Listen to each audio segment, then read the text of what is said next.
अगर कोई वो शख्स था तो उसका नाम था अमजदुल्ला खान। हर जगह तेलंगाना की तहरीक हम चलाए और ये मामू को सीएम हम बनाए।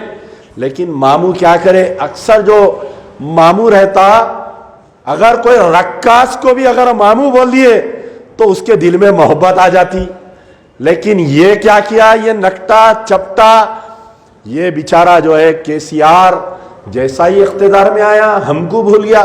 ठीक है, चलो जान दो, आप एमबीटी को भूल गए, एमआईएम को गले लगा लिए, हम कुछ नहीं बोले, हम खामोश बैठे। हम पलट के, मैं दावे के साथ कह रहा हूं, मेरे कहने पूरे फैक्ट्स एंड फिगर्स है कि जितना जुल्म ये 9 साल में एमबीटी के वर्कर्स पे किया गया पुलिस की तरफ से, ये एमआईएम और बीआरएस की सरकार एक एक मजलिस बचाओ तहरीक के कारकुनों के ऊपर 10-10, 15-15 केसेस बुक किए।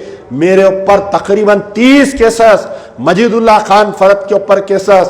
अरे कितना तंग किया गया, चुन चुन के तहरीक के कारकुनों के घरों पे लाइट वालों को भी जाके रेड मारने लगाए। हम 12 बोल रहे थे, 12 बार मैं केटीआर को मैसेज कर रहा था, देखो ये चीज गलत हो रही है, देखो ये चीज गलत हो रही है, देखो ये चीज गलत हो रही है। इख्तिदार के नशे पे धुत थे, इख्तिदार के नशे पे धुत थे। ठीक है, हमको जुल्म किए, हमको भूल गए, मुसलमानों के मसाइल को भी भूल गए। मैं बार बार कहता हूं कि जिस वक्त ये टीआरएस से बीआरएस हुई थी उस वक्त का मेरा ट्वीट निकाल कर पढ़ो। I was the first person, मैं बोला कि KCR is on suicidal path, बोला मैं, और आज वैसे ही हुआ। जब ये मस्जिदों को शहीद किए सेक्रेटेरिएट के, सबसे पहला अमजदुल्ला खान बयान दिया। पता नहीं मैं कभी कोई तकरीर करता हूं तो मैं कोई ऐसा प्रिपेयर होके आज ये बात करना, ये इस मुद्दे पे बोलना नहीं, बस एक लहर आ जाता जहन में, हम बोल देते। मैं उस दिन एक बयान में कहा, क्या है केसीआर, तू ये महल बना रहा है लेकिन अल्लाह तुझे कदम रखने नहीं देगा ये महल में, बोला मैं। और वैसे ही हुआ, सेक्रेटेरिएट बन के दुल्हन बन के तैयार हो गई। लेकिन ये नक्टा मामू आज सेक्रेटेरिएट में जाने के काबिल नहीं है। ये अल्लाह की मार है, इसको बोलते अल्लाह की मार। अब मामू के साथ साथ भांजे को भी पढ़ना चाहिए, नहीं पढ़ना चाहिए मार? अब आप बताइए कि 10 साल से पूरे 9 साल इख्तिदार में रहे ये लोग। आप बताओ, मैं चैलेंज कर रहा हूं असदुद्दीन ओवैसी, अकबरुद्दीन ओवैसी, पुराने एमएलए, नए एमएलए, ओल्ड सिटी में कोई एक बड़ा प्रोजेक्ट बताओ आप। ओल्ड सिटी में नहीं, ओल्ड सिटी में कई फैक्ट्रीज डाले क्या, बताओ आप? नहीं डाले। हैदराबाद पार्लियामेंट के बाजुक में एक महेश्वरम पार्लियामेंट है, क्या नाम है उसका? महेश्वरम नहीं, चिवड़ला पार्लियामेंट कॉन्स्टिट्यूंसी है, जिसमें महेश्वरम, चिवड़ला, परगी, टांडूर, न जाने 7 असेंबली। डॉक्टर रंजीत रेड्डी, चलो अपन दोनों का मुकाबला करेंगे, हैदराबाद पार्लियामेंट और चिवड़ला पार्लियामेंट। मेरे पास एक स्पीच है केटीआर की और डॉक्टर रंजीत रेड्डी की। 157 एमएनसी कंपनीज चिवड़ला में आए। कहां पर आए? चिवड़ला में 157 मल्टीनेशनल कंपनीज। और हैदराबाद को क्या मिला? हैदराबाद की जब बारी आई, मुर्गी खुड़क हो गई, मुर्गी खुड़क हो गई। हैदराबाद की बारी आई जब, पूरे हैदराबाद के 7 असेंबली कॉन्स्टिट्यूंसी में जितने एमआईएम के पट्टे हैं, जितने पालतू है, मैं उन तमाम को चैलेंज कर रहा हूं। मन्नान भाई ऊपर आइए, आप हमारे एक सीनियर कामरेड, आइए ऊपर आइए। तो आपको मैं ये चैलेंज कर रहा हूं कि आप बतलाओ कि कोई एक बड़ी पूरे हैदराबाद पार्लियामेंट में एक कोई एमएनसी कंपनी बताओ जिसमें मुसलमानों को नौकरियां मिले, बताओ आप। चलो 9 साल की बात करेंगे अपन। We will speak on development. छोड़ दो क्या हुआ, तुम मामू के साथ थे, मस्जिदां शहीद हो गए, आप खामोश रहे। उसके बाद में एनकाउंटर हुए, आप खामोश रहे। आप जो है शादी मुबारक का तो ऐसा ढंडोरा पीटे, आप बताओ कि आप शादियां नहीं हो रही मुसलमानों के? नई सरकार में क्या शादी मुबारक नहीं आ रही? लेकिन मैं कई चीज है, अनकरीब मजलिस बचाओ तहरीक का एक डेलीगेशन हमारे रेवंत रेड्डी साहब से मिलने वाला है। ये जो टेमरिस के जो इदारों की बात आई ना, करोड़ों रुपए का स्कैंडल उसके अंदर, करोड़ों रुपए का। वो काले पठान को लाके बिठा दिए थे वहां पर, एक खां को, करोड़ों रुपए का। अरे मैं ईमानदार हूं बोल रहा, करोड़ों रुपए खा जा रहा। मैं ईमानदार हूं बोल रहा, करोड़ों रुपए खा जा रहा। मैं हमारे रेवंत रेड्डी साहब से नहीं, उसमें यह है कि पठान जो है काला नहीं होता, गौर करिए आप। तो वहां पर यह बात प्रॉब्लम आ रही। ये एक खां के जो इन्हों 9 साल जो गवर्नमेंट एडवाइजर थे ना, इन्हों माइनॉरिटी अफेयर्स पे, पहले कम काले थे, इन्हों और काले हो गए वहां बैठ के। तो इसके ऊपर सीआईडी की इंक्वायरी होना, पूरा टेमरिस डिपार्टमेंट में कम से कम 9 साल में 500-600 करोड़ का स्कैंडल हुआ। रेवंत रेड्डी साहब से मुतालिबा है। दूसरा मुतालिबा है रेवंत रेड्डी साहब से, ये शहर में बारिश हुई थी, बारिश हुई तो 10-10 हजार रुपए जिसके घर में पानी आया उनको दिए, बोले कम से कम वो उसमें स्कैंडल है। मैं कई दिन से आरटीआई डाल के पूछ रहा हूं कि आप जो 10-10 हजार रुपए बांटे, आधार कार्ड की कॉपी लेके किसको बांटे? पूरे चोरा गांव बांट लिए, बीआरएस और एमआईएम वाले, जो घर में पानी आया बोल के 10-10 हजार रुपए बांटे। या जितने महफिल में बैठे हुए हैं, क्या किसी के घर में पानी आया उनको 10 हजार रुपए मिले क्या? बताओ। उसकी भी सीआईडी इंक्वायरी होना। ये कम से कम, मैं समझता हूं हमारे रहमान मियां यहां पर बैठे हुए हैं, बोल रहे थे कितना टोटल कितने पैसे बांटे हैं लोग पूरे शहर में? 550 करोड़ का घपला है, 500 करोड़। ये जो बारिश के नाम पे 10-10 हजार रुपए एक एक घर पे बांटे, वो किसको बांटे? वो बांटे सो वाले का आधार कार्ड की कॉपी रखे। अरे बिल्डिंग में उन्हें फर्स्ट फ्लोर पे रह रहा, उसके घर में पानी आ गया, एमआईएम लीडर है उन्हें, ये बीआरएस और एमआईएम 500 करोड़ रुपए का घपला। टिमरिस में 600 करोड़ का घपला, ये बारिश का जो घपला 500 करोड़ का घपला। अब आइए वक्फ बोर्ड के प्रॉपर्टियों का, मामू जाके लाख डाल दिए। और मामू क्या करे, ये जो लाख कैसा डाले इन्हों, इसके ऊपर क्रिमिनल केस बुक होना। वक्फ बोर्ड इंडिपेंडेंट इदारा है, that is not under the control of state government but that is under the control of central Waqf board. आप पूरे खामोश रहे, एमपी साहब खामोश रहे, एमएलए साहब खामोश रहे, बाकड़े पहलवान खामोश रहे। 6 साल से लाख है। मैं चाहता हूं कि ये पूरे 9 साल में जो वक्फ केसेस हम हारे, वो पूरे केसेस का रेवंत रेड्डी साहब रिव्यू करना, फिर से दोबारा अपील करना सुप्रीम कोर्ट में, हाई कोर्ट में। पूरे वक्फ प्रॉपर्टीज हमको होना, हम खामोश बैठने वाले नहीं। हम आपको इख्तियार दे सकते, अगर हमको हमारे वक्फ प्रॉपर्टीज नहीं मिलेंगे, मुसलमान कल फिर नाराज हो जाएंगे। याद रखो आप, मामू से बदतर हालत होंगी अगर हमको वक्फ प्रॉपर्टीज नहीं मिलेंगे तो। हमको हमारे वक्फ प्रॉपर्टीज पूरे वापिस होना होना होना, हमको वक्फ प्रॉपर्टीज। हम खामोश बैठने वाले नहीं, चाहे वो कोई भी दलाल करे कब्जे में रहो, मारो, तोड़ दो सारों को, पूरे बुलडोजर चला दो, हमको हमारे वक्फ प्रॉपर्टीज होना। मैं परसों निजामाबाद गया था भाई, एक बड़ा कॉम्प्लेक्स बना हुआ है वक्फ प्रॉपर्टी पे, बोमन्ना ब्रदर्स कोई शॉपिंग कॉम्प्लेक्स है निजामाबाद में।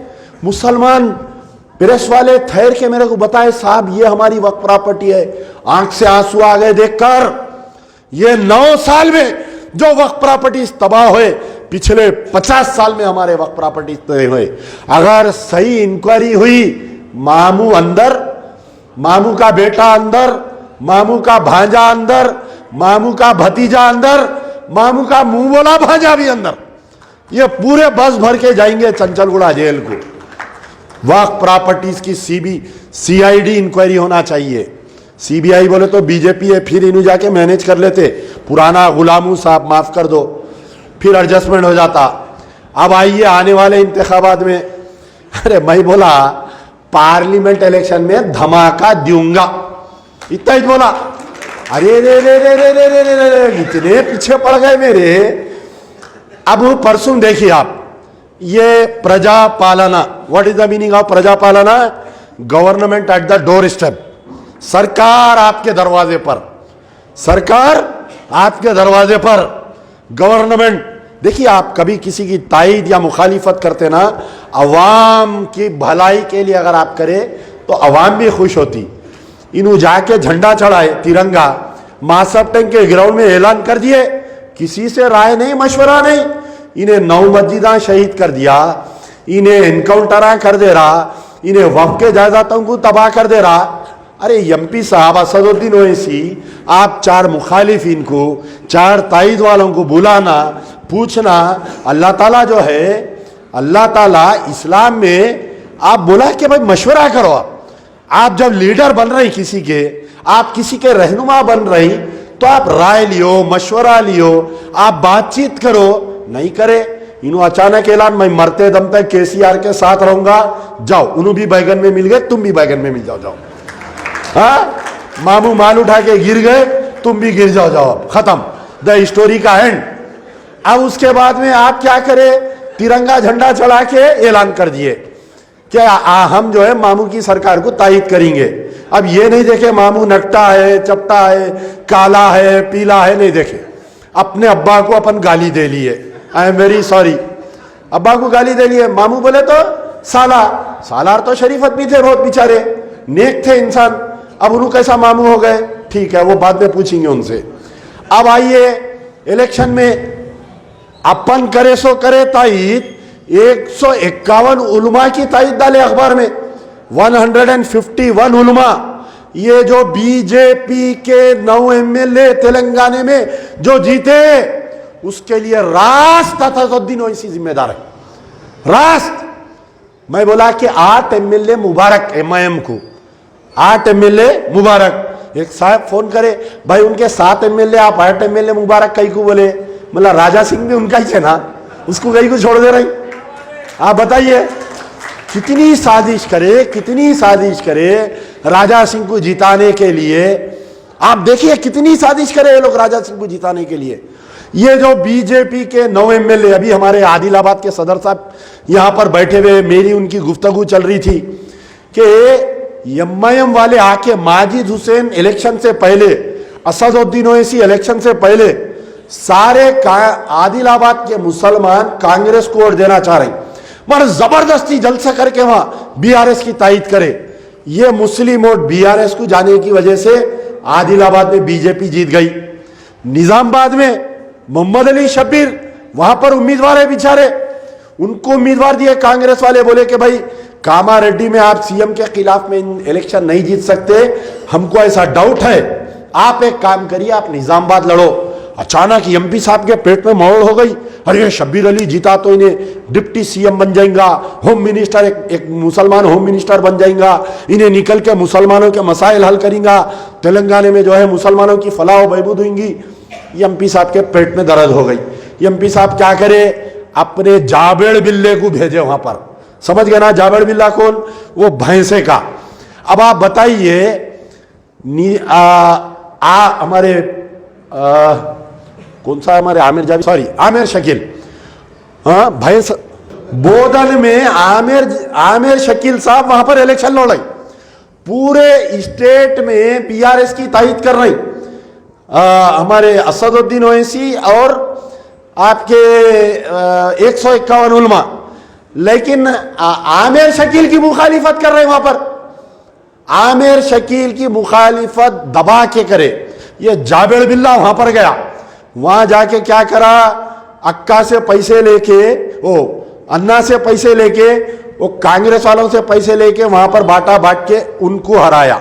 लफ्ज़े मुस्लिम क़यादत नहीं होना, लफ्ज़े तेलंगाना में मुस्लिम क़यादत नहीं होना, कोई पार्टी में कोई मुसलमान लीडर नहीं बनना, कांग्रेस में कोई मुसलमान नहीं रहना, बीआरएस में कोई मुसलमान नहीं रहना। फिर उसके बाद में क्या करे, निजामाबाद। अब आप देखो, वहां पर एक तायद बीआरएस की, वहां कांग्रेस की तायद करे, यहां के बीआरएस की तायद करे। पूरे इनके काउंसलर्स जो है अंदर उन्हीं शब्बीर अली साहब से बातचीत करने के, भाई आप एक मोमिन भाई है, पार्टी इख्तिलाफात अपनी जगह, हम आपकी तायद कर रहे। बोले नहीं। इन्हें जाके वहां बैठ गया, निजामाबाद में बैठ के जाबेड़ बिल्ला क्या करा, ये जाबेड़ बिल्ला प्लानिंग करा पूरी, वहां पर पूरे काउंसलरों को पैसे दिलाया है जाबेड़ बिल्ला, दिला के जो है निजामाबाद से मोहम्मद अली शब्बीर को हराए वहां पर। अब उसके बाद में आइए अजहरुद्दीन, आपका कोई वजूद ही नहीं है वहां पर, एक काउंसलर है, कितनी बेइज्जती हो गई बताओ, 7,000 वोट लिया इनका वहां पर। वहां अब आके सोशल मीडिया पे लोग, परसों कोई एक कारपोरेटर साहब जुबली हिल के बारे में बोल रहे थे।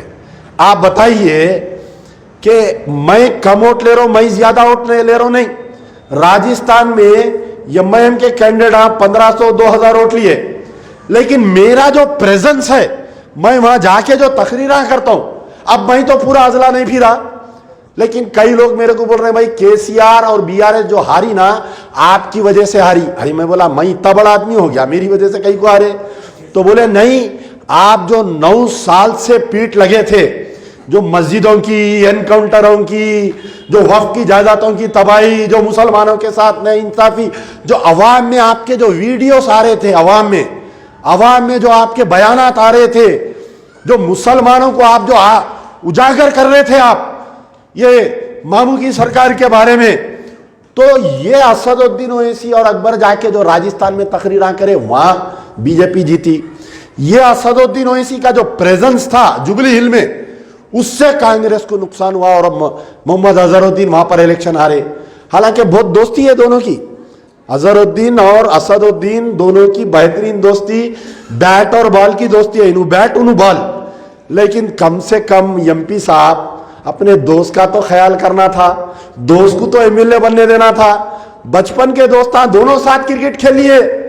मैं ये बतलाना चाह रहा हूं, इनू किसी के नहीं है, इनू ना दोस्त के है, ना इनू पार्टी के जमात के लोगों के, इनू किसी के नहीं है। कुछ दिन पहले हमारे संतोष नगर का एक बहुत हार्ड एमआईएम का वर्कर था बेचारा, मैं पदयात्रा में गया, हमारे बाखर हुसैन शास के घर में बैठा, तो बाहर आके क्या नाम है बेचारे का, मर्डर हुआ सो, हाँ कुछ तारिक नाम है बेचारे का, बाबा बोलते शायद उसको, बाबा। 6 जने उसको मार दिए, पूरा वीडियो आया, उसको 6 जने मारे। एमएलए साहब लेके जाके सरेंडर कर रही। मजलिस के वास्ते जान देने वाला, मजलिस के वास्ते काम करने वाला, उसका कत्ल हुआ तो आपके एमएलए कारपोरेटर लिख जाके खातिलों को सरेंडर करा रही। संतोष नगर में एक को अगवा करके लेके जाके नामपल्ली में रख के टार्चर करे, उसको मारे। खातिलों को लेके जाके मजलिस वाले सरेंडर करा रही। तो आप बताइए कि अल्लाह की मार पड़ती नहीं पड़ती इन लोगों को, बताइए आप। तो बहरहाल पूरे जो तेलंगाना में 9 एमएलए जीते ना, इसका पूरा क्रेडिट असदुद्दीन ओवैसी को जाता। इन्हों पूरा भड़काए, साजिश करे, इन्हों पूरे उलमा मशाइख इनको जबरदस्ती नहीं, 151 उलमा को बीआरएस की तायद करो, बीआरएस। अरे पूरा तेलंगाना का वेव चल रहा, कांग्रेस तेलंगाना के पूरे मुसलमान कांग्रेस को दे रही। आज ये महासेवा करना चाहिए। उन तमाम उलमा मशाइखीन को अमजदुल्ला खान की दर्दमंदाना अपील है कि आपको मिसयूज किया गया, आपका इस्तेमाल किया गया, आपके नाम का इस्तेमाल किया गया। आप असदुद्दीन ओवैसी पे क्रिमिनल केसेस बुक करो। आप बोलो कि ये हमारे से बगैर पूछे, हमारे से बगैर राय लिए कि ये हमारा नाम का इस्तेमाल किया गया।